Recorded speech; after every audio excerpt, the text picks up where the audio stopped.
She was 16 years old, alone on a mountain road in a blizzard, and she was the only person alive who knew what was on that card. By the time the sun came up, a county sergeant would be in handcuffs, a deputy would be under arrest, and 500 motorcycles would be parked outside a hospital, in the dark, silent, waiting for a homeless boy no one had ever bothered to look at twice. This is what happened between midnight and morning on Ridgecrest Pass. The first thing you see is her hands. They are pressing down on a chest that isn't moving. Both palms locked together, arms straight, elbows rigid, a 16-year-old girl with a gash across her left shoulder blade, doing compressions on a 17-year-old boy who is laid out cold on a concrete floor. Her face is tight, her jaw is set, her riding jacket is torn at the collar, and a strip of fabric she cut from the lining is wrapped around her midsection, already soaking through with something dark. The only light in the room comes from a small fire burning in a metal barrel near the center of the space, and the shadows it throws across the walls look like something alive and deliberate. She doesn't stop pressing. She counts under her breath, each number forced through clenched teeth. Each compression costs her something she cannot afford to spend. Then the boy coughs, one hard, wet jerk of the whole body. His eyes open and he looks up at her with the blank confusion of someone who has just returned from somewhere far away, and she sits back on her heels and exhales a breath that had been waiting a long time to leave. She says nothing. She just nods once, the way someone nods when a thing they already decided would happen finally does. That image holds for 3 seconds. Then it cuts. An hour and 40 minutes earlier. The snow was just starting when Sawyer Merritt pulled out of the parking structure on Federal Boulevard. Denver was still lit up behind her all-glass and amber streetlights, the kind of city glow that makes the sky look like the inside of a furnace. She hit the on-ramp heading south and felt the tires find the highway with that low, familiar hum, and she turned the heat up 2 notches and thought about nothing in particular. She was 16 years old, and she drove a mountain pass alone at midnight the way other girls her age drove to the mall. Not because she was reckless, because Dax Merritt had spent a decade making sure she understood the difference between fear and danger. Fear was weather. Danger was a decision you let someone else make for you. The distinction mattered up here. Ridgecrest Pass in January was not a road that forgave distraction. It climbed through the San Isabel in long, switchbacking curves that could run 400 feet above a ravine with nothing between you and the drop but a guardrail that hadn't been replaced since the 90s. In summer, it was the kind of road that made people pull over just to take photographs. In a blizzard, it was the kind of road that appeared in accident reports as a location without needing any further explanation. But Sawyer knew it. She had learned it the way you learn a language when you grow up surrounded by it. She knew where the pavement buckled at the 3rd switchback. She knew the exact moment the shoulder disappeared at mile marker 11. She knew the wind would try to push the car sideways just past the old Briar Ridge water tower, and that you had to hold the wheel firmly and not fight it, just steer through and let the gust spend itself against the front quarter panel and wait for the road to come back to you on the other side. She knew all of it. The envelope in her bag she did not think about. Not because she was suppressing it, but because it was handled. The meeting with the lawyers in Denver had gone the way it was supposed to go. The documents had been reviewed and signed and witnessed by 2 people whose names would appear on the appropriate filings at the appropriate time. Now the drive home was just the drive home, and in the morning Dax would call the contact in Denver, and the process would move forward the way it needed to. Slow, careful, documented. That was how these things worked when you did them right. Flynn Decker had died for what was in that envelope. 2 years of his life collecting it. 8 months of her father carrying the weight of knowing what had happened to him on a road that looked a lot like this one. 8 months of Dax waking at 4 in the morning and sitting in the kitchen and drinking coffee he didn't want because sleeping through the 4 o'clock hour had become impossible. But that part was finished now. The drive home was just the drive home. She remembered the first time Dax had given her the patch. She was 13. He had taken it out of his vest pocket with the same hands that could lift an engine block without assistance, and he had held it out to her as though it weighed nothing, which it did, and as though it meant everything, which it did. The Iron Crest patch, a silver eagle on black felt. Her name was not on it. Names weren't the point. The point was something that didn't translate easily into words, but that every person who wore one understood in exactly the same way from the first moment they wore it to the last. He had said only one thing when he placed it in her hand. The patch means you're not alone. She had sewn it into the lining of her riding jacket 2 hours later, against the ribs over the heart, where it pressed against her when the jacket zipped. 3 years on, she still wore it there. She reached the base of the first long climb at 11:58 p.m. The snow had thickened in the past 20 minutes, changing from the large, slow flakes that meant a moderate storm to the fine, hard particles that meant something more serious was building from the northwest. She dropped to second gear without thinking about it and let the road come to her. There is a particular quality to mountain roads in heavy snow. The world gets small. Everything outside the cone of your headlights turns into a gray-white nothing, and the only things that are real are the road immediately ahead and the sound of your own engine and the sound of the wind working on every surface of the car all at once. For someone who doesn't know what they're doing, that smallness is terrifying. For someone who does, it's simply the set of conditions that need to be read and responded to one at a time without rushing. Sawyer was reading them. She was reading the road surface and the wind direction and the behavior of the snow against her headlights, doing all of it simultaneously and automatically the way you breathe when the lights appeared in her mirror. 2 headlights, high and wide, a truck she registered, moving fast. She moved right to give it room to pass. The headlights didn't pass. They closed the distance instead, filling her mirror until the inside of her car went bright with reflected light, and she had one clear moment of understanding. Not fear, understanding that this was intentional before the impact came. It struck the rear corner on the driver's side. Not a full collision, calculated. The precise kind of contact designed not to stop a vehicle, but to redirect it, to send it sideways faster than the driver could correct, to use speed and angle and physics to accomplish what a blunt force impact might not. She felt the rear end kick left, and she overcorrected in the half second before the front wheels lost the road's edge, and then there was no road at all. The car went down the embankment at an angle. Something hit the front end hard. The airbag fired, and she felt it against her face, flat and chemical smelling, and then the car was still. She sat in the silence that follows a crash, the profound stillness that comes right after violence. The engine had stalled. The hazard lights had activated automatically orange pulses through the cracked windshield. Snow was beginning to cover the hood. She did the inventory, the one Dax had taught her. Name what you know. Her left shoulder hurt. Her neck ached from the whip of impact. She could move everything that needed to move. The door beside her had buckled inward, but not completely. Her phone was in the cup holder to her right. She reached for it. That was when she heard the sound of boots in the snow above her, not one set. Two, she went still. 2 sets of boots moving without urgency down the embankment toward the passenger side of the car. She could see their shapes in the peripheral wash of the hazard lights. Large men, work jackets. She could not see faces. She could see that they were not running. They were not calling out to ask if she was hurt. They were not here to help. She understood this the same way she understood the road. Not through panic, through the specific clarity that arrives when the body decides there is no time left for confusion.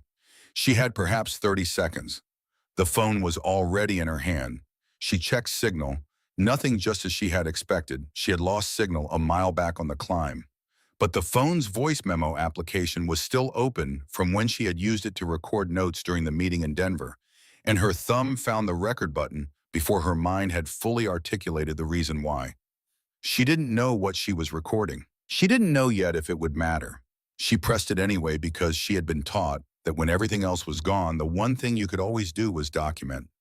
She dropped the phone between the seat and the center console face down. Keep it hidden. The passenger door opened. A hand reached in and found her bag.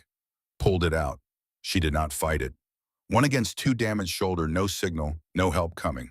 Fighting it would accomplish nothing and cost her the clarity she needed to be spending on observation. She watched through half-closed eyes and memorized. The jacket on the nearer man, the heavy tread boots, steel-toed.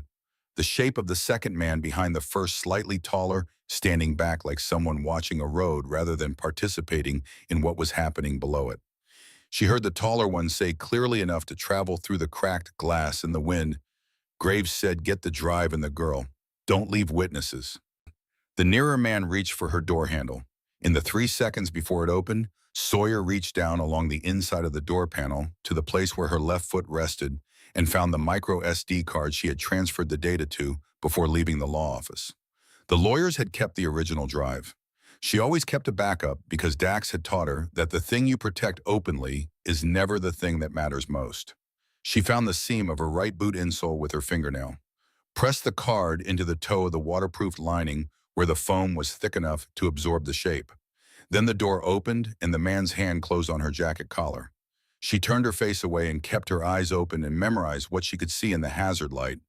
She heard a sound above her up on the road, a song or the wind changing direction or something else.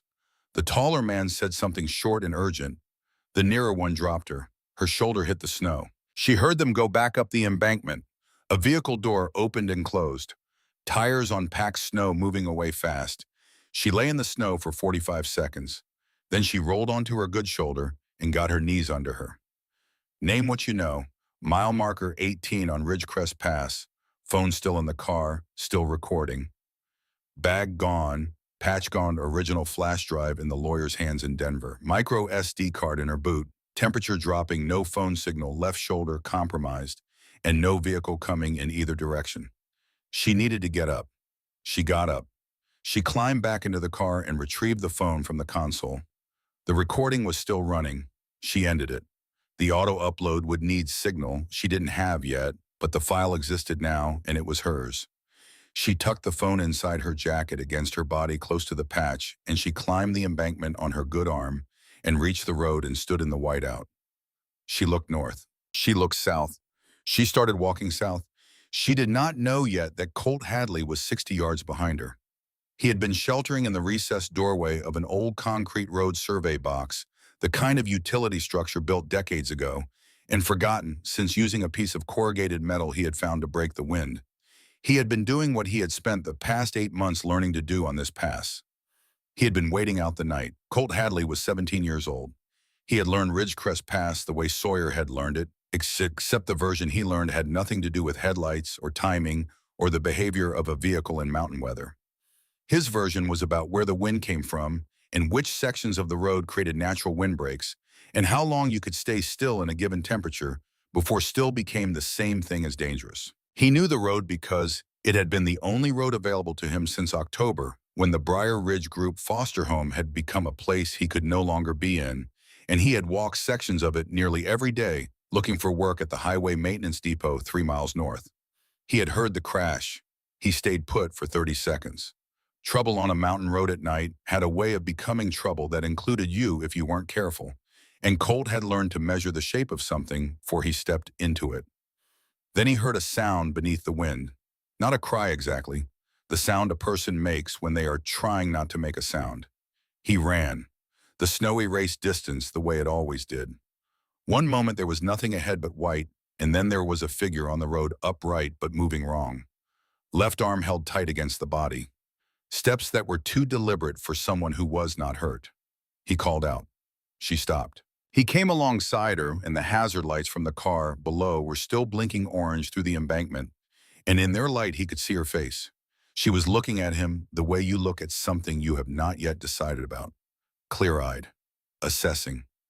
He said, "You need to get off this road." She said, "I know." A short pause. "There are men in a truck. They went north. They'll come back around." He absorbed this without follow-up questions because the questions could wait and the road could not. "There's a county road services building," she said. 9 miles south, other side of the second ridge. He looked at her arm, at her lips. "I can walk," she said. He believed her. But her lips had gone from their natural color to something without warmth in it, and her hands were not shaking yet, which meant the cold had not fully arrived yet, which meant it was about to. And shaking not yet was worse than shaking now, because it meant the body was still spending reserves it didn't know it was running out of. "You'll walk with me," he said. They went. The first mile was nearly manageable. The road was still identifiable under the snow, and Sawyer talked as they moved, not to fill silence, but to communicate necessary things. She told him the building was the only guaranteed shelter on this stretch. She told him the men would expect her to stay near the crash or try to flag traffic on the main thruway. She told him to stay on the slope side of the road, not the drop side. He listened to all of it and adjusted accordingly. She was the compass. He was the engine. He understood this without it being said. It was simply the shape of what was needed, and he moved into it. By the second mile, the wind had turned. It was coming from the north-northwest now, across the open face of the pass with nothing to slow it, and it was carrying snow, fine and hard enough to find every gap in clothing, every exposed inch of skin. Colt felt his feet inside his boots go from cold to numb over about 3 minutes. He had made peace with numb feet some weeks back. Numb was manageable. Numb meant the boots were still doing their job well enough to matter. He felt Sawyer's pace change at the top of the second rise. Not a stumble. Something more subtle. A slight lag between what the body intended and what it executed, the way a machine sounds different in the moment before it changes gear. He moved her arm across his shoulders before she asked. She did not resist. He shifted her weight against him and kept moving, and she kept talking, which was how he knew she was still present. Not the specific words, but the fact of them. She described the road ahead. She told him about the building, about the gate, about which side of the structure had the best approach. She talked about the destination, the way someone talks about a place they have already arrived at in their mind and are simply walking their body toward. At the third mile, she went quiet. He did not push her. He talked instead. He said whatever came to him, not caring whether it was interesting or coherent, just offering the sound of another voice as something to follow. He talked about the mile markers he had memorized, about the diner in Briar Ridge with the breakfast burrito that should have been illegal in at least 2 jurisdictions, about the way the pass looked on clear days when you could see all the way to the next range and the sky was the specific blue that only happened at altitude after a cold front had moved through and cleaned everything. She didn't respond. But somewhere in the third mile, he felt her shoulder ease fractionally against him. By the 5th mile, the snow was past his knees in the drifted sections, and the road itself had become invisible. He was navigating by feel, by the slight downhill grade that confirmed he was still on the cut and not drifting toward the tree line, where the grade changed and the snow changed and the sounds changed in ways that would take time he didn't have to correct. He had a working understanding of what happened to people who drifted into the trees in conditions like this. He had no intention of testing it personally. He kept moving. At the 6th mile, she said, 2 men, at my window after the crash. I know. Boots, heavy tread. The nearer one had a logo on his jacket, too dark to read. Okay, a silence filled by wind. Then, they took my phone, but the recording when it was already running when they opened the door. He understood what she was telling him. Whatever she had captured was either lost with the phone or sitting on a server somewhere, and there was nothing either of them could do about it between here and mile 9 in the middle of a blizzard. Hold it for when it matters, he said. She said, name what you know. He looked at her. Something my father taught me, she said. When things go wrong, you name the facts you can confirm. It keeps the thinking clear. He thought about that. Then he said, I know we're on Ridgecrest Pass. I know you're still talking. I know there's a building 9 miles from where we started, and we've covered 6 of them. She nodded. Small motion. Like it cost something she was rationing. He kept moving. At the 8th mile, a set of headlights appeared through the snow behind them. Coming from the north. Coming fast. He pulled her off the road and down into the shallow ditch on the uphill side before she had time to ask why, pressing her against the snowbank, one arm around her shoulders, keeping her from sliding. The headlights swept across the road surface above them without slowing. A truck. Wide headlights spacing exactly what she had described. The vehicle passed and the sound of it moved south and faded. He waited. When it was gone, he looked down at the road. In the beam of his small headlamp, he could see the tire tracks pressed into the fresh snow directly over the tracks he and Sawyer had been leaving. The same vehicle, going the same direction. They knew the south route. They were covering it. He said nothing. He pulled Sawyer back up to the road and he moved faster, and she matched his pace without asking, because she had seen the same thing he had seen. The 9th mile arrived on a bent signpost. The wind had worked halfway loose from its post hole. He leaned close enough to read the number and felt something in his chest loosen by 1 degree. 1 mile left. He had been holding 9 miles as a fixed point in his mind for the past hour, and now 9 had become 1, and 1 was a number that felt like something a person could actually carry. He turned to tell her. Her head had dropped against his shoulder. Not gradually. She had been there, And then she was not there, and the weight of her shifted in a way that was different from exhaustion. And he caught her before she could take them both down his arm, tightening hard around her, and he lowered them both to the road surface, carefully keeping her above the snow.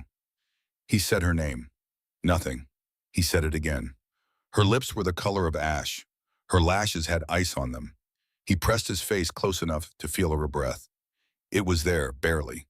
The kind of presence that was almost the same as absence. He pulled the glove off his right hand with his teeth and pressed 2 fingers to her neck. Faint.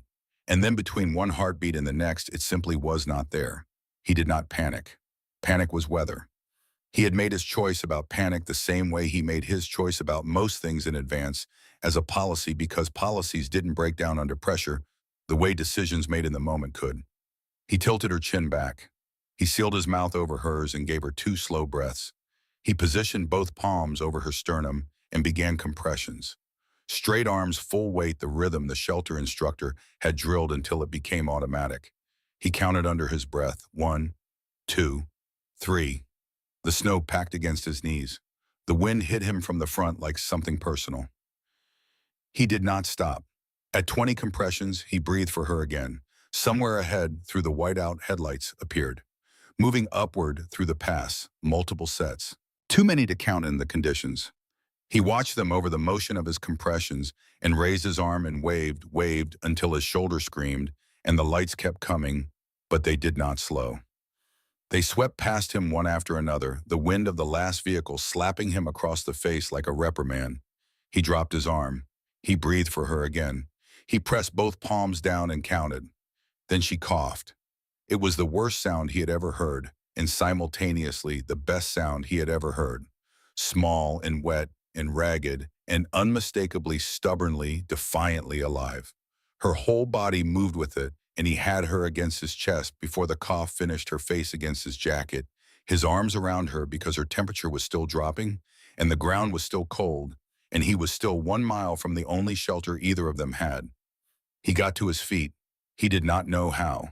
There were no reserves left to draw on. He had spent everything in the 8th mile, and whatever he was running on now was not a resource he could name. He moved anyway. He kept her weight against him, and he talked to her, not caring if she heard, saying whatever came. He told her the building was 1 mile. He told her the mile was made of steps, and steps were made of decisions, and the decision was just to take the next one. He told her she had kept moving through everything the night had thrown at her, and she did not get to stop now. He said it out loud without knowing he was saying it. She kept moving. He said it again. To the storm, maybe. To the road. To the specific hostile darkness of a Colorado mountain pass at 1 in the morning in January, which did not care about any of this, but was the only thing present enough to receive it. She kept moving. A dark rectangular shape materialized out of the blowing snow ahead. A fence line, a low metal building, letters above a gate that he read in the beam of his headlamp, Briar Ridge County Road Services. The gate had a padlock. He hit it with his shoulder 3 times and the chain gave on the 3rd. The side door was locked. He found a window. He put his elbow through the glass, cleared the jagged edge with his sleeve, and felt the interior air on his face, cold as a room that hasn't been heated in months, but still and windless in a way that felt like mercy. He got Sawyer through first, then himself. Inside, he found a wall switch. No power. He felt along surfaces until he knew what was there. Workbench, rusted shelves, a partially collapsed couch. He found a break room with nothing useful. He found a maintenance closet with shop rags in a dented metal barrel, and near the back wall, a pile of old paperwork and a container of something that smelled flammable when he cracked the lid. He moved the barrel to the center of the room. He made a pile of paper in the bottom, added a small amount of fuel from the container. He fashioned a wick from a strip of his shirt. He held the lighter he kept in his inside pocket for exactly these kinds of nights and touched the flame to the edge of the paper. It caught. The fire moved across the paper and onto the wick and grew into something small and fragile and entirely real. Heat. Not enough heat, but heat. He dragged Sawyer's weight gently off the floor and settled her as close to the barrel as was safe. He put his own jacket under her because the concrete would pull warmth from a body faster than almost anything else. He slid cardboard beneath that because cardboard between a body and concrete floor was the difference between making it and not. He packed the shop rags around her neck and her wrists and pulled what was left of her riding jacket as tight around her as the damaged shoulder would allow. She was shivering.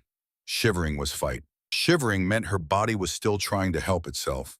He sat beside her and pressed his fingers to her neck and found the pulse weak and irregular but continuous. And he exhaled something that was not quite relief but was close enough to function as one. He pulled out his phone. No service. He walked the room with it held up, checking every corner, every angle near the ceiling. One corner, near the broken window, gave him half a bar for approximately 2 seconds before it collapsed back to nothing. He put the phone away. He sat on the concrete with his back against the workbench and his legs stretched out, and he looked at the fire in the barrel and looked at Sawyer and looked at the eagle patch just visible inside the torn collar of her riding jacket, silver thread on black, felt the stitching, careful and precise. He did not know yet what it meant. He knew she had gotten off that mountain when getting off it should not have been possible. He knew she had made deliberate decisions at the crash site in the seconds before those men reached her, decisions that required a kind of cold, intelligent presence that had nothing to do with luck or instinct and everything to do with preparation. He knew she had hidden something in her boot that they had not found. He did not know what it was yet, but he knew it mattered because the careful, specific way she had moved her hand in those final seconds before the door opened had been the movement of someone protecting the thing that was most important. They had taken the bag. They had taken the phone.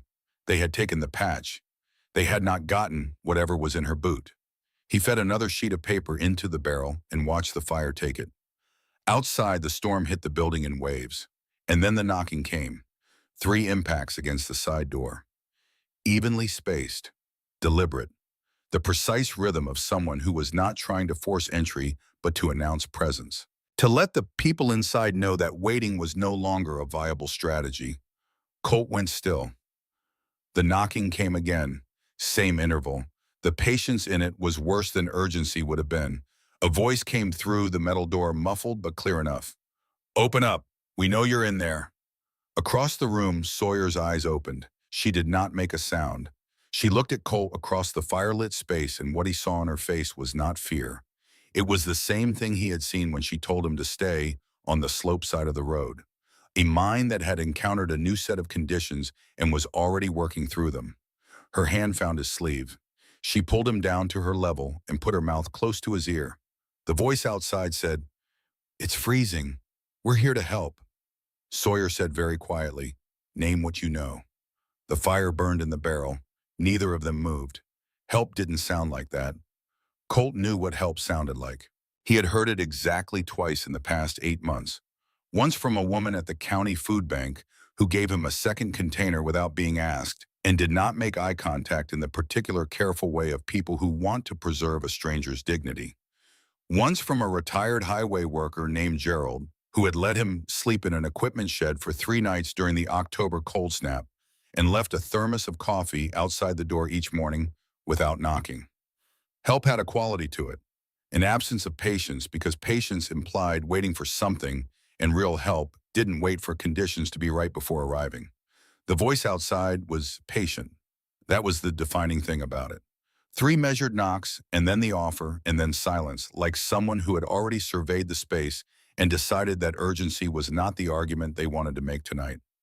Colt reached under the workbench without standing up. His fingers found the tire iron by its weight and shape in the dark.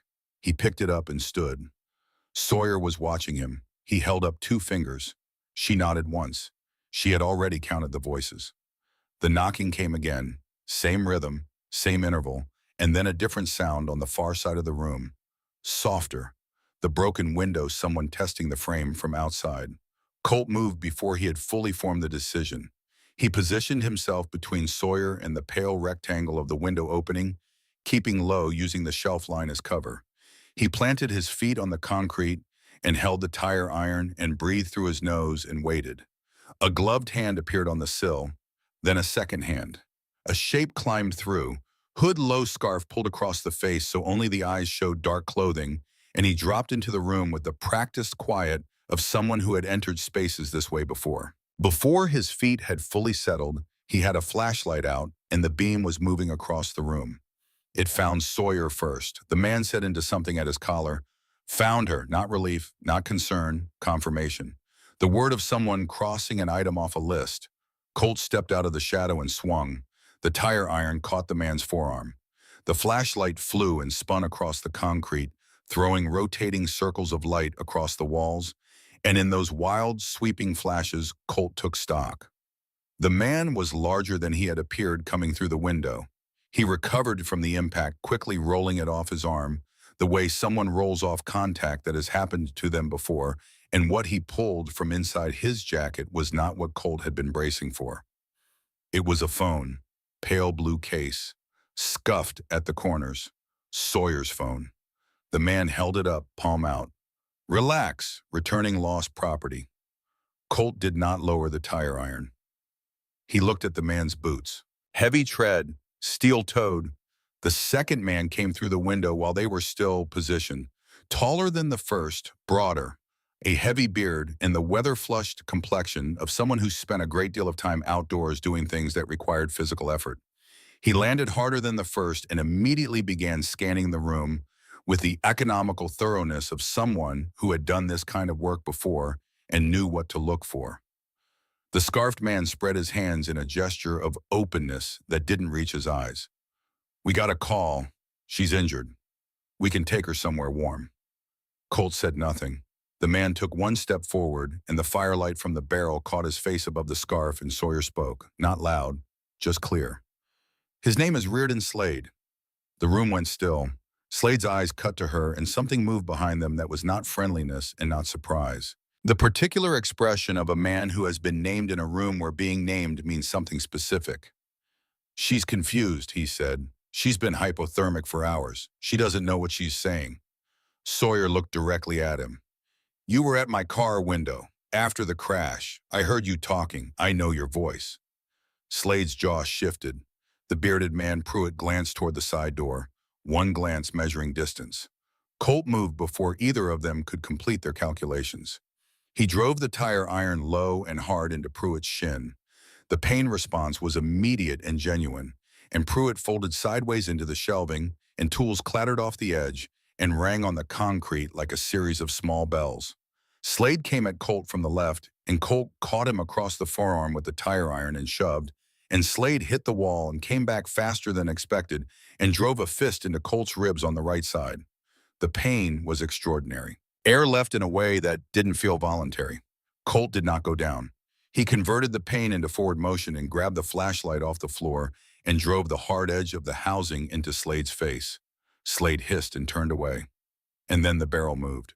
Sawyer had crossed the room on her hands and knees during the fight, tracking the positions of both men while Colt occupied their attention.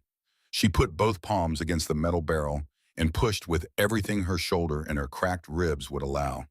The barrel went over with a sound like a struck bell rolling toward the window embers and smoke spreading across the floor in a rough line between Slade and the room. Not a fire.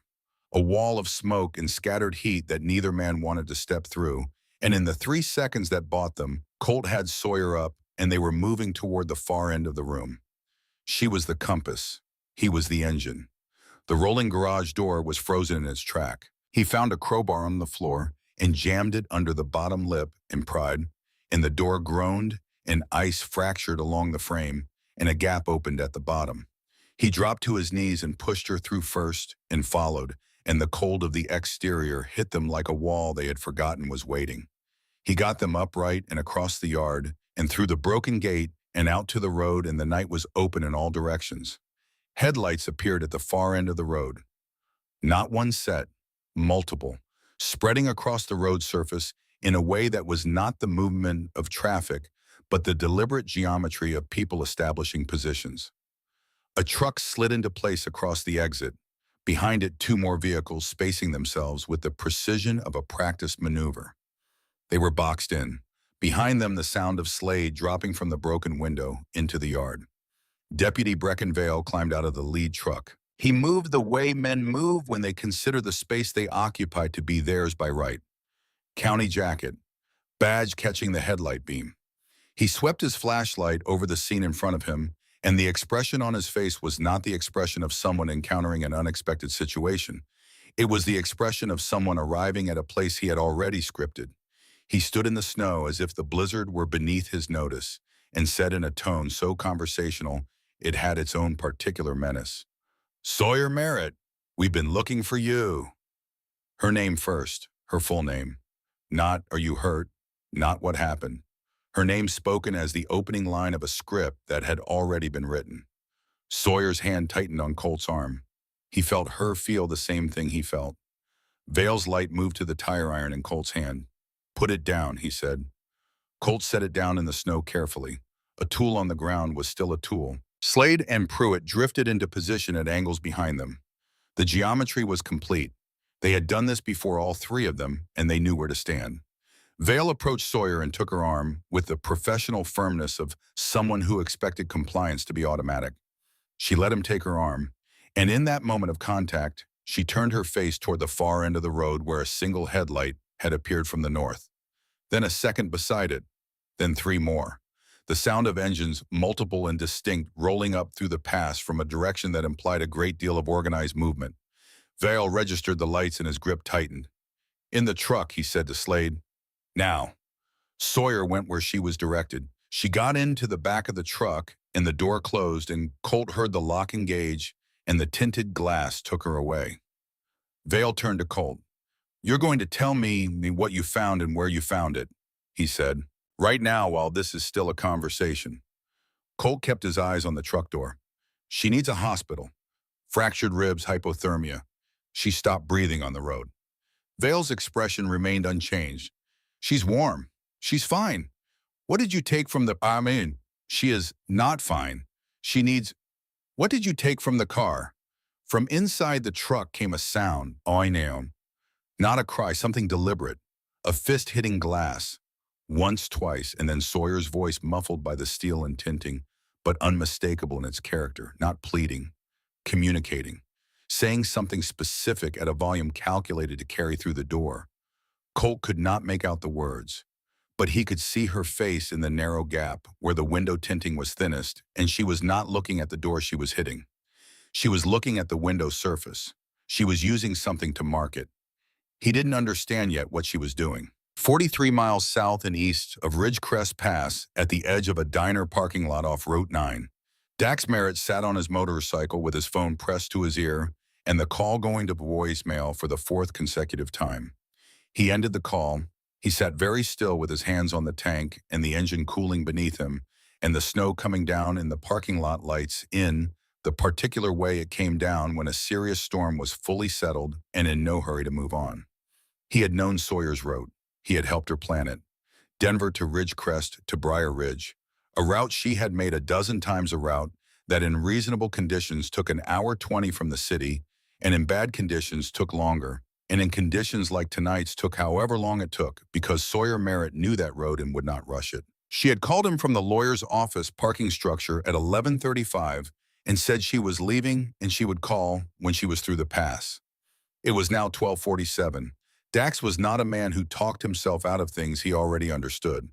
He went back inside the diner and stood at the edge of the room and looked at the 18 men sitting at the long, pushed-together table near the back. Some were eating, some were not. All of them looked up when the door opened and they saw his face. He said two words, "Saddle up." 18 chairs pushed back from the table in the same motion. He was already on the phone before he reached the door, working down a call chain that had been built 4 years ago and never needed to be activated. First number, 2 rings, 3 words. Next number. He was on the highway on-ramp before the 8th call connected. By the time he hit the first long straightaway north of Cedar Flats, 412 people had received the message and were moving. Back at the County Road Services yard, Vale had stopped asking questions. He had moved to a different method.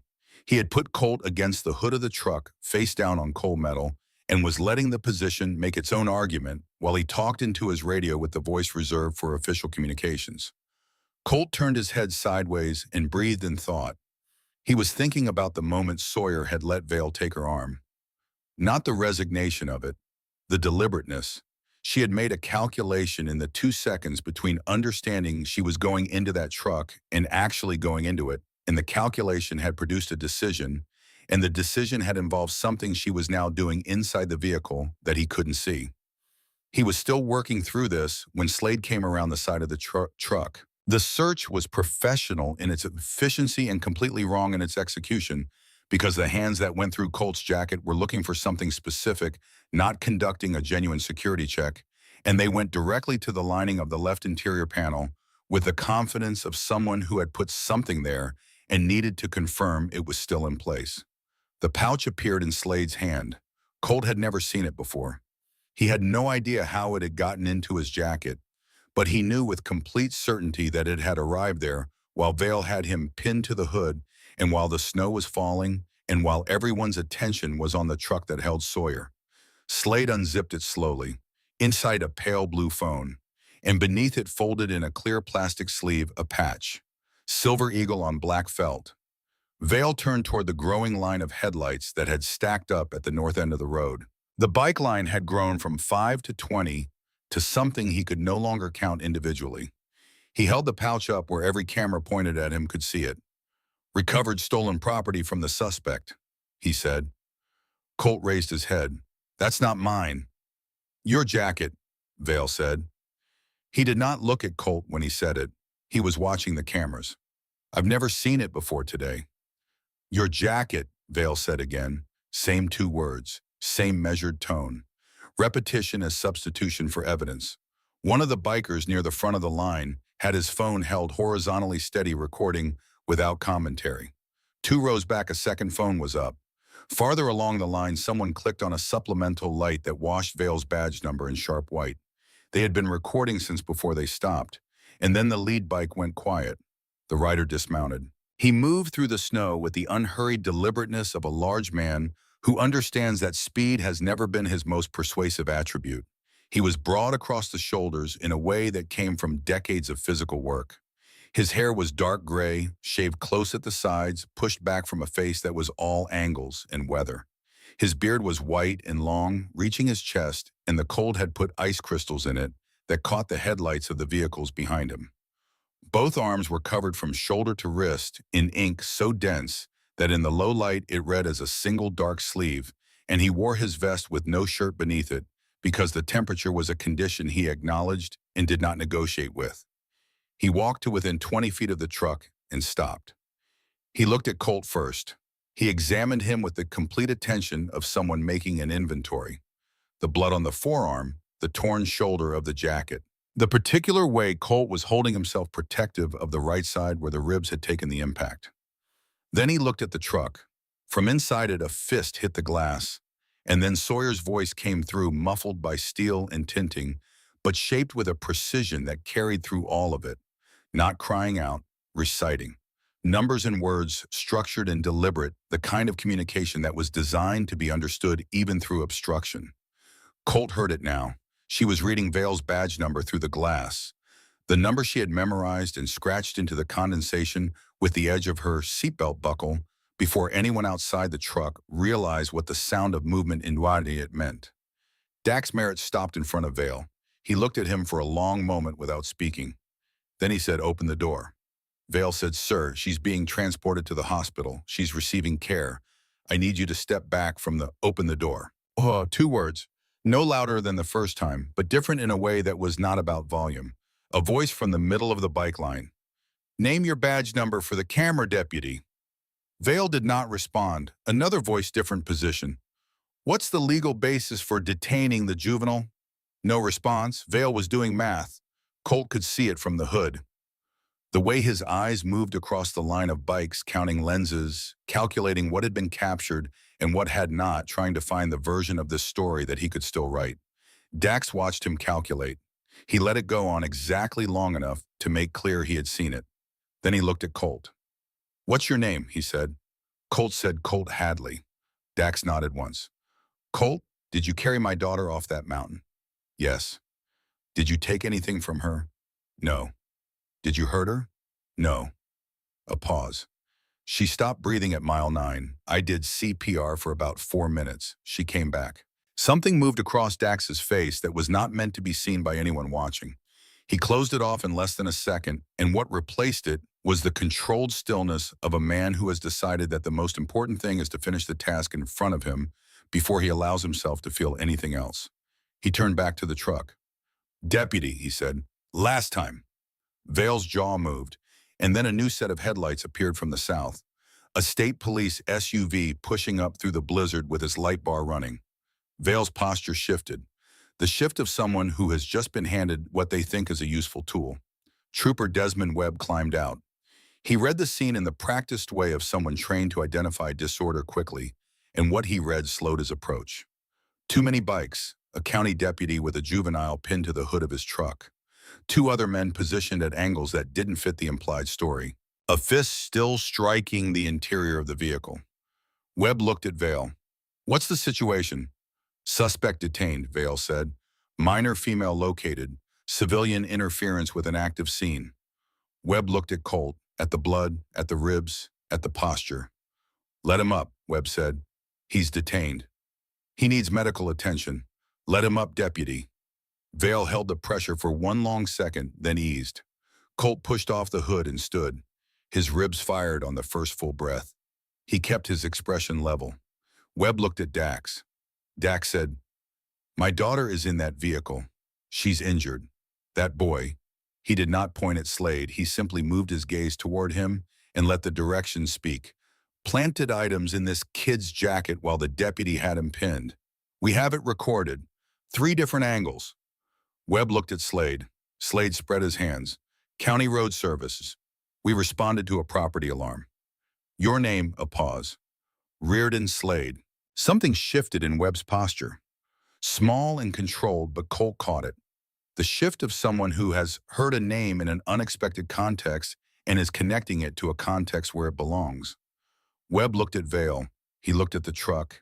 He looked at the pouch in Slade's hand. His radio went off. Not dispatch, a specific number. A voice that was measured and deliberate and coming from somewhere that was not visible.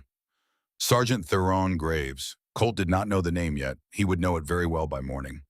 The call was short, 3 sentences. When it ended, Webb stood still with the particular stillness of a man who has just been told something that requires him to choose between 2 things that cannot simultaneously be true. He looked at the pouch. He looked at Colt. He looked at Dax. And then he walked to the truck's rear door and put his hand on the handle. "Don't," Vale said. "Back up." "She's in the middle of a medical—" Webb opened the door. Cold air rolled into the cab. Sawyer turned toward the opening and shifted toward the door, one hand braced against the seat back, moving with the careful deliberateness of someone managing damage and not letting it stop her. Her face was pale. Her shoulders sat wrong. There was dried blood above her left ear from the crash.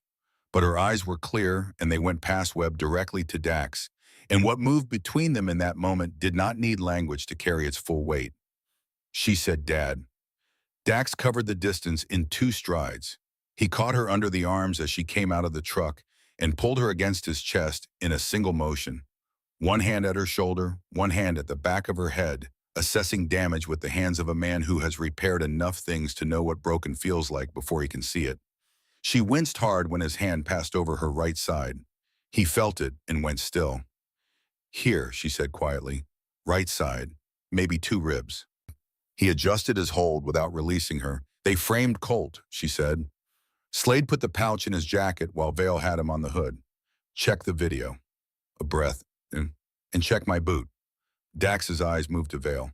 Vale said, "She's been hypothermic for hours. She's disoriented. That's why we need to transport her and let medical professionals." Sawyer turned her face toward the recording phones along the bike line. She said in a voice that was rough from the night but clear enough to carry, "My name is Sawyer Merritt, Deputy Vale badge number." And she read the number she had memorized and scratched into the condensation on the truck's rear window before anyone outside realized what the sounds of movement inside meant. "Was at my car at mile marker 18 after the crash. Reardon Slade and Garrett Pruitt took my bag. They took my phone. They took the Iron Crest patch. I heard Slade say that Graves had given the order." The name Graves landed in the snow. Webb's radio crackled. A different voice this time, coming from vehicles that had appeared from the direction of Briar Ridge while the confrontation was unfolding. County vehicles. 3 of them moving into position with the organized confidence of people who have been waiting for a cue. Sergeant Theron Graves climbed out of the lead vehicle. He was broad and deliberate, wearing sergeant stripes and the expression of a man who had managed difficult situations from a position of institutional authority for long enough that it had become indistinguishable from his natural posture. He took in the bikes and the cameras and the positions of everyone on the road, and then he said, "Trooper Webb, you're out of your jurisdiction. Stand down." Webb did not stand down. "I called your dispatch on the way up the Pesam," Webb said evenly. "They have no record of you being assigned to Ridgecrest tonight, Sergeant." The temperature dropped, not the weather. Graves looked at Webb with the expression of someone whose calculation has just required a significant revision. Dax said without raising his voice, "Flynn Decker." Graves went very still. "He died on this pass," Dax said, "8 months ago, on a night that looked a lot like this one." A pause. Sawyer. Sawyer reached down along the inside of her right boot with her good hand. She peeled back the edge of the insole and worked the micro SD card out with 2 fingers. She held it up between her thumb and forefinger and turned it toward the nearest recording phone, not toward the adults standing around her. She understood what the camera needed to see, and she gave it that before anything else. "This is what they came for," she said. Every engine on the bike line went off, not simultaneously. In a rolling wave, front to back, 500 engines going quiet over the course of about 3 seconds, the sound moving backward through the line like a tide going out. The silence that replaced it was the loudest thing Colt had ever stood inside. Graves looked at the line of bikes, at the phones, at the card in Sawyer's hand, at Webb, who had his body cam running and his hand near his radio, and the expression of someone who has made a choice and intends to stand in it. And then from above the pass, from a direction that was not the road, came a sound that was not engines and not wind. Rotors. A searchlight broke through the snow from the northeast, sweeping down across the road in a white beam that turned the falling snow into something luminous and turned everyone caught inside it into something too visible to lie comfortably within. The voice through the loudspeaker was distorted by distance and wind, but clear enough. "This is Colorado State Air Support. All units on Ridgecrest Pass, hold your positions.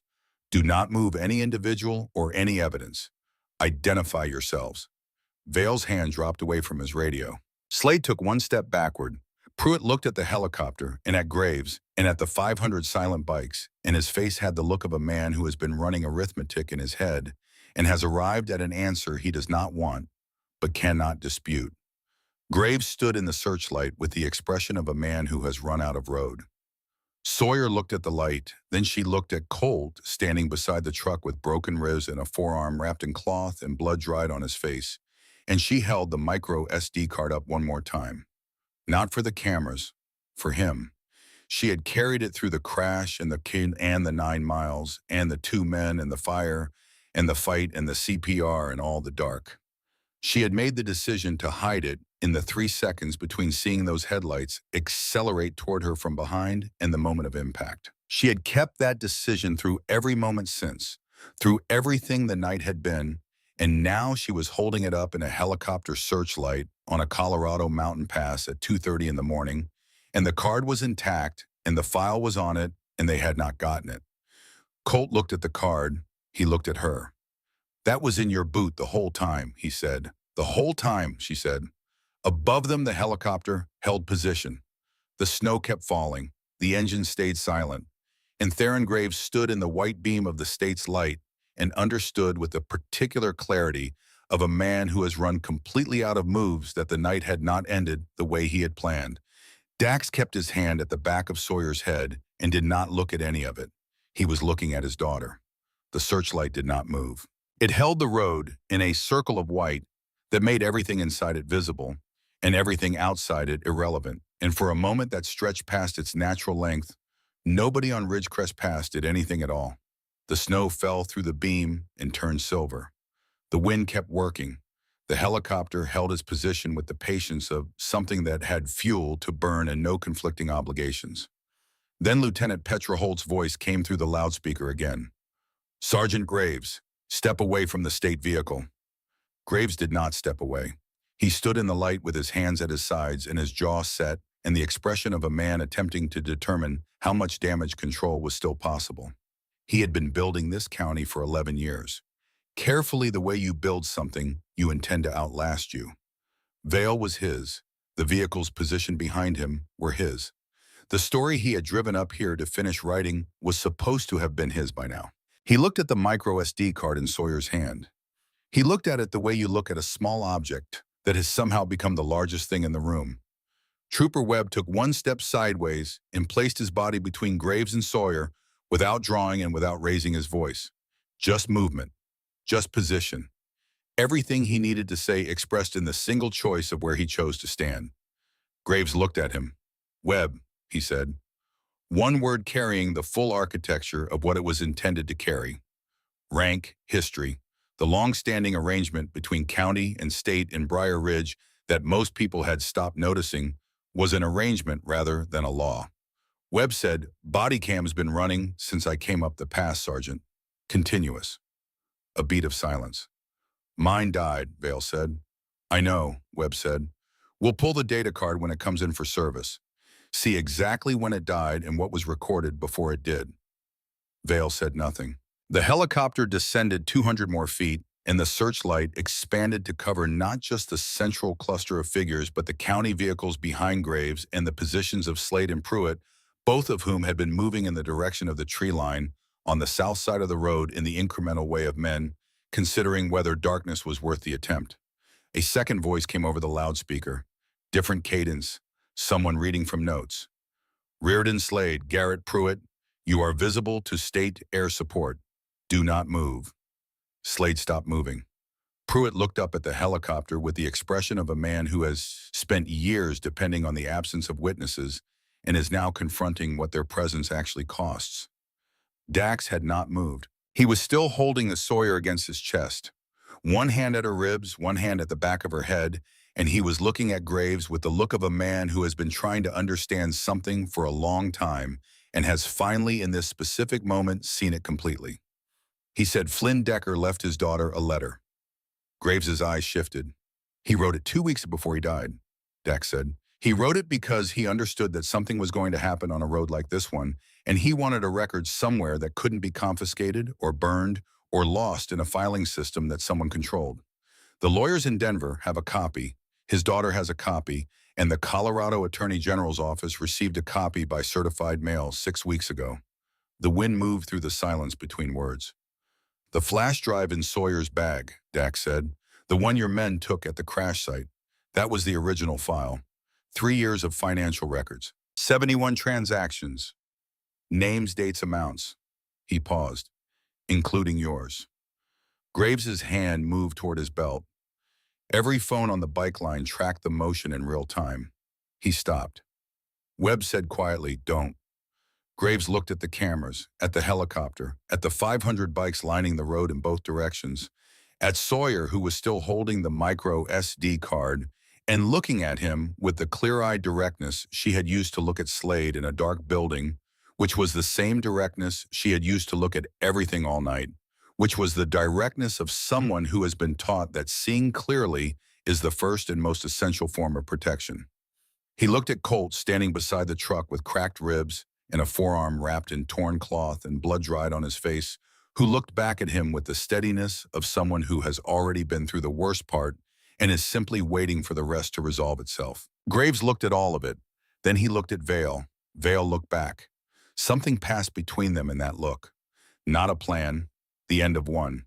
Webb had his radio in his hand. He said, "State Dispatch, this is Trooper Webb.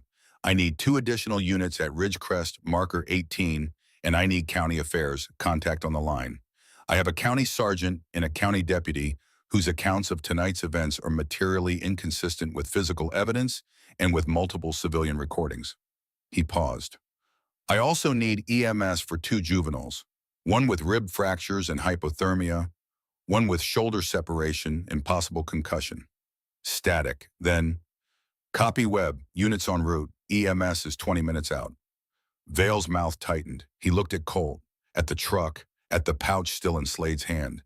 He was doing the same arithmetic Pruitt had been doing and arriving at the same answer, and unlike Pruitt, he was not looking at the tree line. He was looking at the cameras and making a different calculation. The calculation of a man who has been in trouble before and understands that the depth of that trouble is partly determined by his own behavior at the precise moment when the trouble becomes impossible to deny. He let the pouch drop into the snow. Slade looked at it. Then Slade looked at the helicopter. Then Slade ran. He went south along the fence line, away from the bikes, into the dark at the edge of the searchlight's reach. A flat sprint, no hesitation, the decision executed before anyone could counter it, and for 4 seconds he was moving fast enough that the outcome was genuinely unclear. Then two things happened at the same moment. The helicopter's searchlight pivoted and followed him. And a state police SUV that had been sitting dark at the south end of the road with its engine off for the past 8 minutes turned on its lights and pulled directly across his path. Slade stopped. He stood in the convergence of two light sources with nowhere to go, and his hands came up slowly, not because anyone had instructed him to raise them, but because the body makes certain decisions automatically when it understands that the available options have been reduced to one. Pruitt did not run. He looked at where Slade had stopped and at the lights surrounding him, and he placed his hands on the hood of the nearest county vehicle without being asked. He did it slowly and carefully, the way a man places his hands on a surface when he is very tired, and the surface is the only stable thing remaining. Webb walked to Vale. "Deputy Vale, I'm placing you under investigative detention pending review of tonight's events. You are not under formal arrest at this time." "Do you understand?" Vale said. "I want a lawyer." "That's your right," Webb said. "Hands." Graves watched the cuffs go on Vale. He watched Webb walk toward him. He said, "You understand what you're doing?" Webb said, "Yes." "You understand who you're doing it to?" "Yes." Graves looked past Webb at Dax, at Sawyer, at the micro SD card that had traveled 9 miles in a 16-year-old girl's boot through a crash, in a blizzard, and 2 men who had been sent to make certain it never reached its destination. He said nothing else. Webb put a hand on his arm and walked him to the state SUV, and Graves went without resistance, with the composure of a man who has decided that the only thing left to control is the manner of his own departure. Dax sat down in the snow, not from weakness.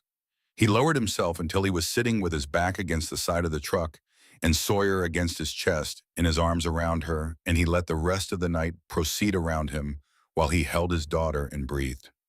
She let him. She pressed her face against the front of his vest and let herself be held the way she had not let herself be held all night, because being held was not something you could afford when there was still ground to cover. The ground was covered now. She had done everything she came to do. She had carried what needed to be carried and kept it safe and delivered it. After a while, she said, "Colt." Dax lifted his head and found Colt still beside the truck. He was leaning slightly against the front quarter panel, not dramatically, just in the way of someone for whom remaining vertical had become an active maintenance project. His right arm was crossed over his ribs. His eyes were on the helicopter. Dax said, "Colt, come here." Colt looked over.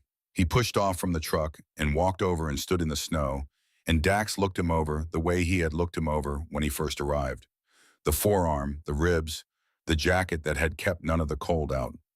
"Sit down," Dax said. Colt sat down in the snow. He sat with his back against the same truck 2 feet from Dax and Sawyer, and pulled his knees up and rested his forearms on them, and exhaled a breath that seemed to carry several miles in it. The breath of someone setting down something they have been carrying for a long time. The helicopter held its position. The light line of 500 bikes stretched back as far as the snow allowed anyone to see. All of them silent, all of them present. 500 people standing in a blizzard at 2:30 in the morning on a Colorado mountain pass, because a message had traveled down a chain that had been built for exactly this kind of night and had held in every link. One of the riders near the front came over and shook out a thermal blanket and handed it to Dax without speaking, and walked back to his bike. Dax wrapped it around Sawyer's shoulders. Sawyer reached across the space and put the other half of the blanket across Colt's leg. He looked at it. Then he pulled it the rest of the way over himself and said nothing. The state supervisor's voice carried from the direction of the SUV where Graves had been seated. "The flash drive from the bag, where is it now?" Webb said. "Slade dropped it when he ran. My unit is securing it." "And the SD card?" Webb looked toward Dax and Sawyer. Dax said to Sawyer, "Your call." Sawyer looked at the card in her hand. She thought about Flynn Decker, about the letter he had written to his daughter, about the 2 years he had spent collecting what was on this card while living in a county where collecting it was the most dangerous thing a person could choose to do. About the 8 months her father had carried the weight of knowing how those 2 years had ended. She held the card out to the state supervisor directly. Chain of custody from me personally, she said. Don't route it through county. The supervisor looked at the 16-year-old girl with the damaged shoulder and the blood in her hair and the matter-of-fact precision of someone who has thought through the handoff before making it. Understood, she said. She took the card with gloved fingers and held it up where every recording device still running could document the transfer. She sealed it in an evidence bag from her vest pocket, wrote the time on the outside, and initialed it. That was when Sawyer's phone completed its upload. It made no sound. There was no notification. Somewhere on a server in a facility in Northern Virginia, a voice memo file that had been queued since 12:15 a.m. finished transferring because the helicopter's communications equipment had opened a clean signal over the pass for the first time all night. The file was 4 minutes and 11 seconds long. It began with road noise and wind and the sounds of a mountain pass at night. At 1 minute and 43 seconds, when the passenger door of Sawyer's car opened, two voices became clearly audible.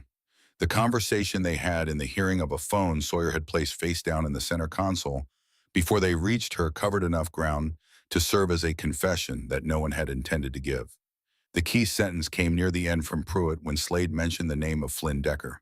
And Pruitt said, with the casual certainty of someone who considers the matter long settled, same as Decker. The file sat on the server and waited.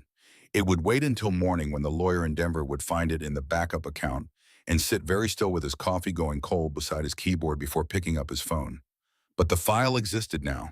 It was safe. It had survived everything the night had been. Slade didn't know that yet. Pruitt didn't know it. Graves, sitting in the back of a state SUV watching the searchlight through tinted glass, did not know it. But Sawyer knew. She had pressed record in the 2 seconds before impact, and the phone had been where she left it, and the upload had found its signal. She held that knowledge quietly, the way you hold a good thing when you are still too exhausted to do anything with it but be glad it exists. The ambulance arrived at 3:04 a.m. with a state police escort. It came up the pass with its lights going careful on the ice, and it pulled into the space the county vehicles had vacated. Two paramedics climbed out with the efficient, unhurried movement of people who have been doing this long enough to know that accuracy produces better outcomes than speed. They went to Sawyer first. Dax stood when they approached. He kept one hand on Sawyer's good shoulder while they assessed her. The lead paramedic moved through the examination with a brisk competence that Sawyer matched, answering each question in complete sentences, neither understating nor overstating. Right side ribs, 2 fractured, possibly 3. Left shoulder separation, not dislocation. Core temperature low, but not in the critical range. Scalp laceration from the crash, more dramatic in appearance than in severity. The paramedic said, "We're going to board you." Sawyer said, "Check him first." The paramedic looked at Colt sitting against the truck with the thermal blanket across his legs. She looked back at Sawyer. "He carried me 9 miles in a blizzard," Sawyer said, "and did CPR in the snow. Check him first." The paramedic looked at Dax. Dax looked at Sawyer. He nodded. The second paramedic went to Colt and crouched down and began the same assessment. Colt answered the questions in the flat, economical way of someone who has been taught by circumstance to give accurate information without editorializing. When the paramedic pressed along his right side, Colt's breath caught sharply, and the paramedic said, "2 confirmed, possibly 3. We need you horizontal." Colt said, "She goes first." "You both go," the paramedic said. "We have room." They loaded Sawyer first carefully, the board keeping her spine stable, while they managed the shoulder, and then they helped Colt up, and he moved with the considered stiffness of someone operating on reserves that had been empty for the last 2 miles without acknowledgement. Dax walked beside the stretcher to the ambulance doors. He put his hand briefly on Colt's arm. Not a grip, not a gesture with an implied obligation, just a hand on an arm, the way you acknowledge something that doesn't have a precise word for it yet. Colt looked at him. Dax said, "I've got you." 3 words. The same weight as 3 words he had said to his daughter 3 years ago when he placed a patch in her hand. The same architecture, an assertion and a promise and a recognition compressed into the smallest space they could occupy. Colt looked at him for a moment. Then he got into the ambulance. Briar Ridge Regional Hospital sat at the base of the eastern slope of the pass, a low building that had been expanded twice in its history and still managed to feel like something that had been there before the town grew around it. The parking lot had been plowed, but the fresh snow was already working at the edges of what the plow had done. The ambulance pulled in at 3:19 a.m. The intake clerk at the overnight desk had been working nights at Briar Ridge Regional for 11 years and had developed in that time a particular fluency in reading what came through the door at 3 in the morning. She read Colt before the paramedics had finished their handoff. The clothes, the age, the absence of anyone accompanying him, the word in the radio traffic she had caught and filed away. She looked at her screen and began typing. The automatic doors opened behind her. She did not look up. Ma'am, she looked up. Sawyer Merritt was standing 6 feet from the desk in a hospital gown over her riding jacket, one arm in a temporary sling, the IV line they had started in the ambulance running to a rolling stand she was managing with her good hand. She had clearly got Tian off the gurney in the intake bay before anyone had formally agreed to that decision. The boy who just came in, Sawyer said. Colt Hadley. He walked 9 miles in a blizzard with cracked ribs to bring me here. I need to know he's going to be treated the same way you're treating me. The clerk looked at her. And I need to know the word homeless in whatever report you just received is not going to change that. Behind Sawyer, Dax came through the automatic doors. He was still in his vest, no shirt, ice crystals remaining in his beard from the ride down the mountain, and he looked at the intake desk with the calm of a man who understands exactly how institutions function and is prepared to interact with one. The clerk looked at the screen, at Sawyer, at Dax, at the doors where through the glass the parking lot was becoming something it had not been when the ambulance arrived. The first row of headlights had come in off the main road, then the second row, then the third and fourth, and the rows beyond those. They were not parking in the marked spaces. They were lining the perimeter of the lot in an arrangement that had a deliberate shape to it, the shape of people who have decided where they intend to be and have no plans to be elsewhere. The engines went off, one by one, then in clusters, then the remainder all at once. The silence they left behind was complete. 500 people standing in the snow outside a hospital at 3:20 in the morning in the cold without being asked, without a reason that could be entered in a form or verified against the database. Just present, just there. The clerk looked at Sawyer. Sawyer looked back at her. The clerk said, "He'll be seen by Dr. Okafor. Best trauma assessment we have available on nights." A pause. "Room 4 is adjacent to room 3. I'll put you both on the same hall." Sawyer said, "Thank you." She turned and walked back toward the bay, the IV stand rolling alongside her, and Dax held the inner door without comment. They put Colt in room 4. He lay on his back and looked at the ceiling tiles and listened to the sounds of the hospital moving around him. Sounds that were not wind and not snow, and not the particular creak of a metal building being worked at by a mountain blizzard. His body having been given something approximating horizontal and something approximating warm for the first time in hours, began the long process of accounting for what it had spent. The accounting covered considerable ground. The nurse who came in to take his vitals was a man named Earl, who moved with the unhurried competence of someone who has been on nights long enough to have seen most of what a night could contain. He examined Colt's forearm and cleaned the laceration with a thoroughness that suggested he intended to do the job correctly, regardless of how many other things required doing. He checked the ribs with careful hands, confirmed with experienced touch what the imaging would later confirm in pictures, and wrapped a warm blanket around Colt's shoulders with the matter-of-fact care of someone who does not distinguish between patients who deserve good care and patients who do not. He left a cup of hot chocolate on the bedside table and went to the door. He stopped. "The girl in room 3, he said.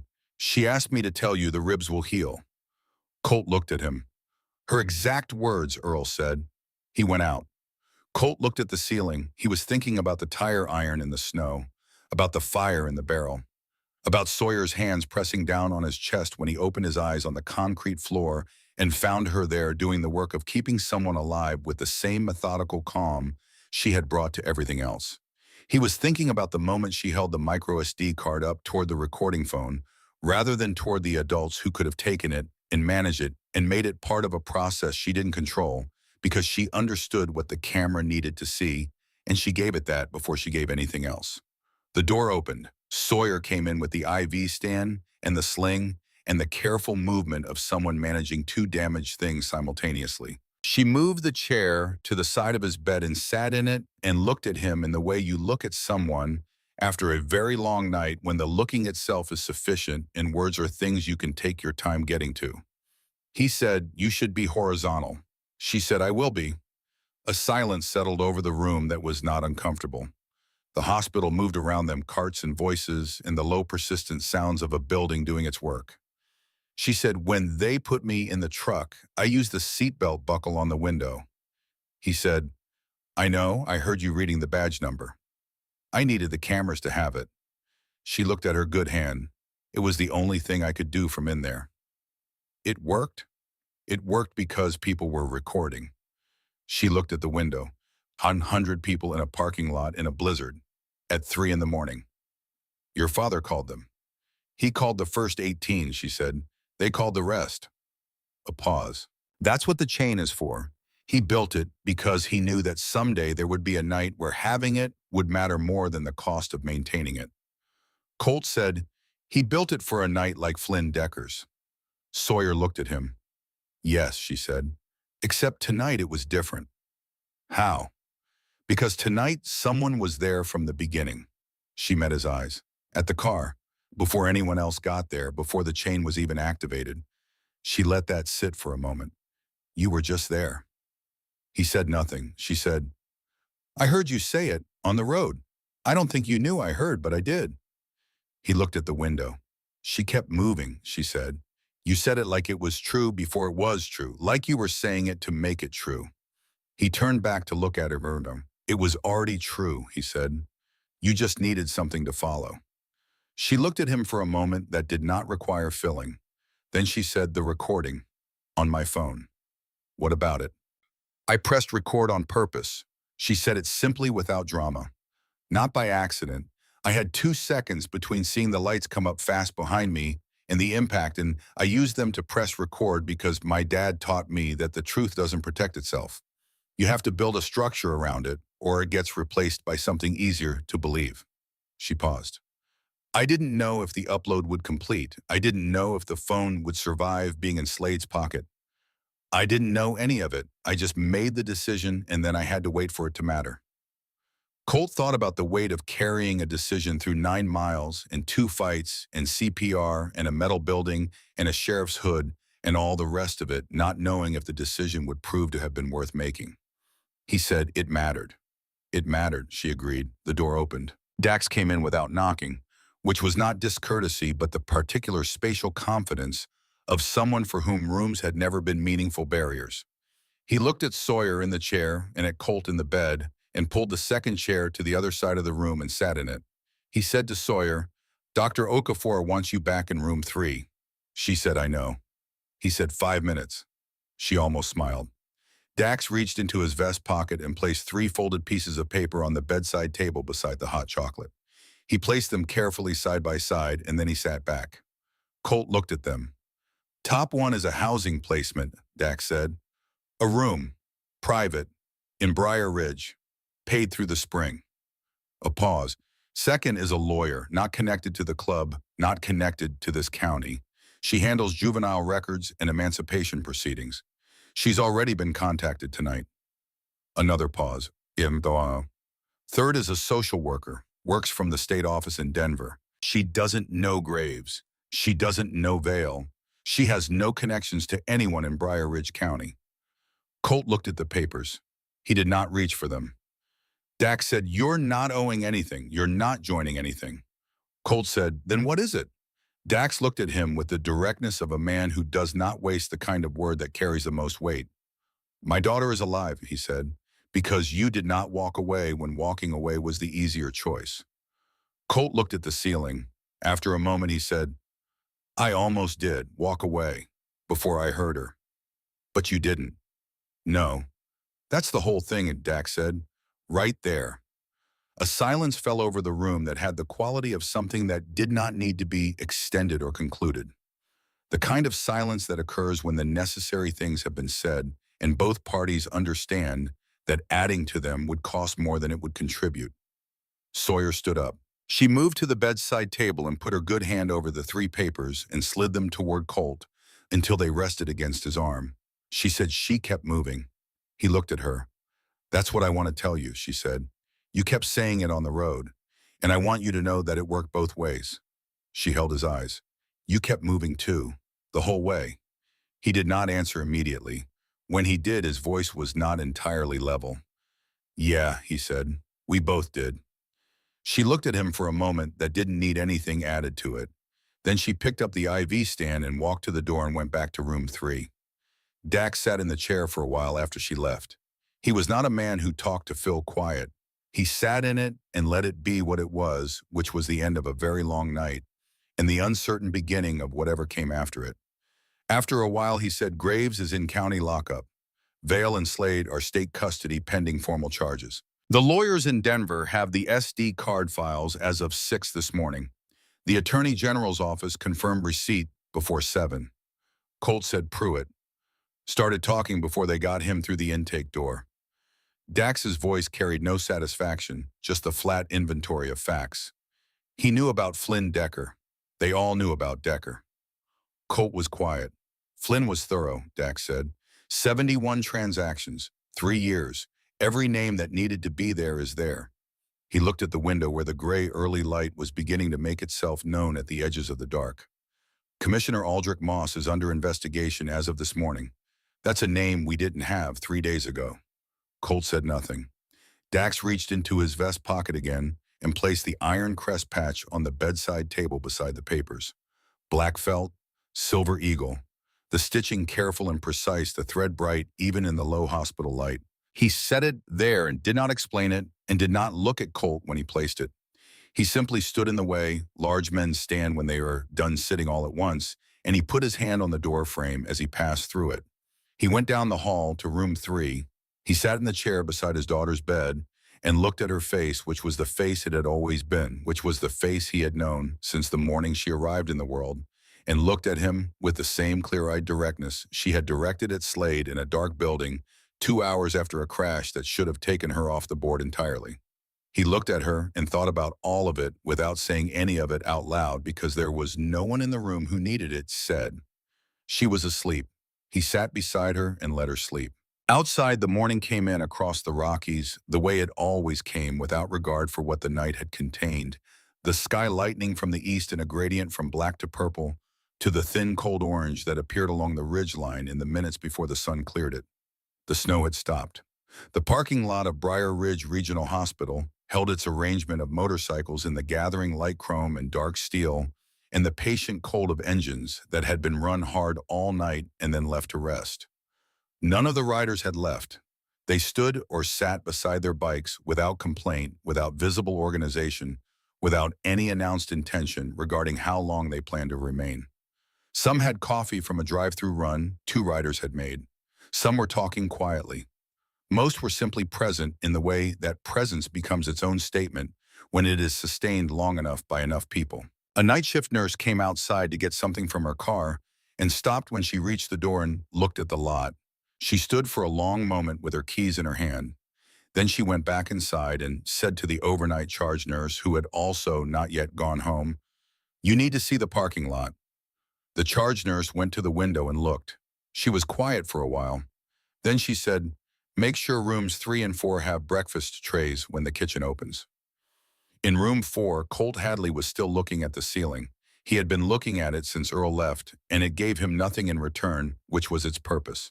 The standard institutional tile pattern of a hospital room at 4 in the morning was specifically designed to present no content, and he was grateful for that now because it meant he could look at it while he thought without any interference from the visual field. He was thinking about what it would mean to take the papers. He had been offered things before in the 8 months since the Briar Ridge group home had become uninhabitable. He had been offered shelter beds with conditions attached, meal programs with required attendance at services he did not want, a job offer from a man outside a hardware store who had wanted something different from what he said he wanted. He had learned to read offers the way he read the road for what they actually were, rather than what they presented themselves as. He thought about what Dax had said. Not a transaction. He thought about the specific character of the three pieces of paper on the bedside table. A room, a lawyer, a social worker with no county connections. None of them required him to join anything or owe anything or become anything other than what he was. They were resources, not conditions. The difference between a hand reaching out to pull you in and a hand reaching out to steady you while you figured out your own footing. He thought about the patch. He picked it up. It was lighter than it looked. The felt was soft, and the silver thread of the eagle caught the thin gray light coming through the window, and he turned it over once and felt the raised precision of the stitching on the back with his thumb. He thought about what it meant, what Sawyer had told him it meant. The patch means you're not alone. He did not put it down. He held it and looked out the window at the parking lot where 500 bikes were arranged in the early light, and 500 people who had driven through a blizzard at 2 in the morning because a message had traveled down a chain were standing in the cold without being asked to explain themselves. He thought about chains, about the kind of chain you build not from obligation or strategy, but from the understanding that certain things require the specific weight of presence to exist at all. That certain things cannot be done alone, and that knowing this in advance before the night arrives, that requires it was the difference between having something to call on and having nothing. He had been alone for 8 months. He had been alone before that in most of the ways that mattered for longer than he had language to describe precisely. He put the patch in the inside pocket of his jacket, against his ribs, over the heart, where it pressed against him when the jacket zipped, where it would remain. The door opened. Sawyer came in without the IV this time, just the sling moving more carefully than she had an hour ago, because whatever adrenaline had been carrying her since mile marker 18 had finally completely run out. She sat in the chair and put her feet on the edge of the bed frame and looked at him. He looked at her. She said, "The papers." "Yeah. Are you going to take them?" He looked at the window, at the gray morning, at the bikes in the lot and the people standing beside them in the light that was coming slowly now, but coming. "I don't know what that looks like," he said, "taking something like that." "It looks like taking it," she said, "and then figuring out what comes after." He looked at her. "I've been figuring out what comes after for 8 months," he said, without any of it. "I know," she said. "That's why he put it on the table." A long silence moved through the room. Outside, a bird crossed the edge of the window, the first bird since before any of this began. It moved across the gray sky and disappeared over the roofline. Colt picked up the 3 folded pieces of paper. He held them. He did not unfold them. He just held them the way you hold something you have decided about, but are still in the first moments of the decision being real. He put them inside the same jacket pocket as the patch. Sawyer watched him do it. She did not say anything. She turned to look at the window and the growing light and the rows of bikes in the lot below and the people who had not gone home, and her face was tired in the way a face is tired after a very long night, but also clear in the way a face is clear after something important has been finished and finished correctly. The room was quiet. The hospital moved around them with its ordinary sounds, and outside the morning came in across the Rockies in the particular thin cold gold of a January dawn. And in the parking lot, 500 engines stayed silent and 500 people stayed where they were standing in the light that was finally arriving, not needing to be anywhere else, not going anywhere at all. Colt looked at Sawyer. She looked at him. "She kept moving," he said. "You kept moving," she said. The morning came in through the glass and the patch sat against his ribs, where it would press against him when the jacket zipped and the 3 pieces of paper sat beside it in the same pocket. And outside the parking lot held his arrangement of quiet steel, and the people who had come when the message went down the chain, and Dax Merritt sat in the chair beside his daughter's bed in room 3, with his hand resting on the blanket near her shoulder, and somewhere on a server in Northern Virginia, a voice memo file waited for the morning, and somewhere in Denver, a lawyer would open his laptop in 3 hours and find it, and somewhere in the Colorado Attorney General's office, a certified letter sat in a file that had been there for 6 weeks and would be opened today with new context and new weight. The night was over. What it had carried was safe. And in room 4 of Briar Ridge Regional Hospital, a 17-year-old boy who had spent 8 months being invisible to the systems that were supposed to see him, sat with a patch against his ribs and 3 pieces of paper in his pocket and looked out at the morning and understood that invisible was not the same as gone, and that the difference between those two things was in the end the difference between everything.